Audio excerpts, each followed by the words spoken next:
Hello, আসসালামু আলাইকুম। Welcome to new another video. সবাই কেমন আছেন? আশা করি সবাই ভালো আছেন। আপনাদের দোয়া ও ভালোবাসায় আমরা সবাই ভালো আছি।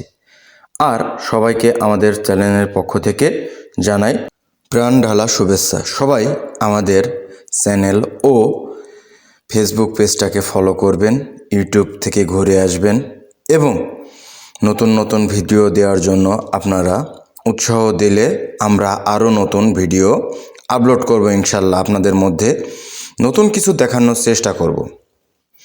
আর আজ আপনাদের মধ্যে হাতমাখা গোশের একটি রেসিপি নিয়ে আসছি। আর রেসিপিটি মূলত করা হচ্ছে আমাদের একজন গেস্ট আসছে, আমার প্রাণপ্রিয় আদি ভাইয়ের জন্য।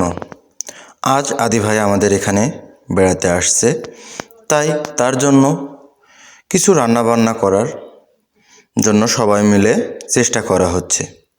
আর এদিকে আদি ভাই আসছে, আবার আমাদের একজনের জন্য আয়োজন করে দেখা যাচ্ছে দুজনের হয়ে যাবে।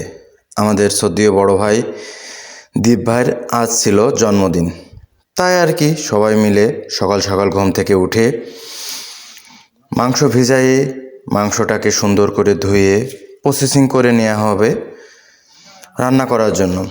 আর মাংস প্রসেসিং করার পরে যা মশলাপাতি লাগে সব কিছু দেওয়ার পরে এভাবে হাত মাখা করে নিয়ে কিছু সময় রেখে দিলে অনেক আলাদা রকমের একটি টেস্ট আসে।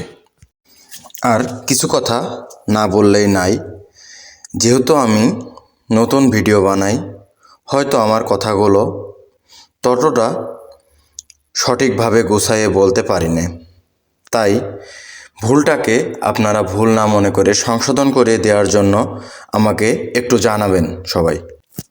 এদিকে ডিম সেদ্ধ চলছে, ডাউল রান্না করতে হবে। দেখতে দেখতে আমাদের গোশ রান্না শেষ। ডাউল, ডিম, মাছ রান্না করা শেষ। এবার ভাই আসলো, ভাই এসে আমরা একটু হাঁটাহাঁটি করতে বের হলাম।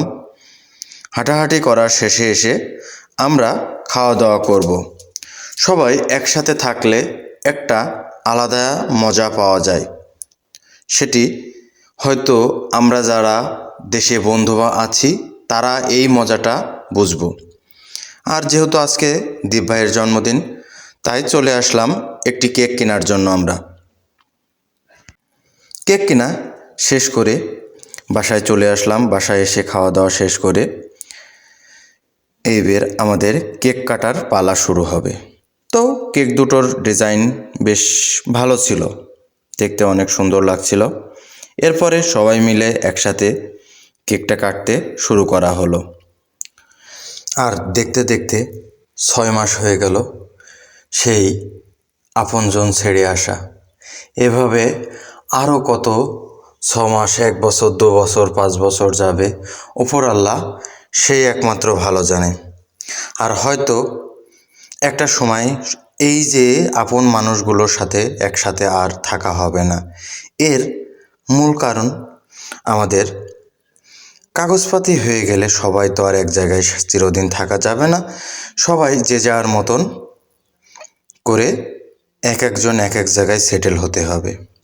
আর তাই এই দিনগুলোকে কিছুটা স্মৃতিময় করার জন্য এই আয়োজন করা। সবাই আমাদের জন্য দোয়া করবেন যেন আমরা এই দূর প্রবাসে সুস্থ শরীরে থাকতে পারি এবং আবার দেশের মাটিতে ফিরে যেতে পারি। সবাই ভালো থাকবেন এবং আমাদের ভিডিওটাকে শেয়ার, লাইক, কমেন্ট করতে ভুলবেন না। আসসালামু আলাইকুম।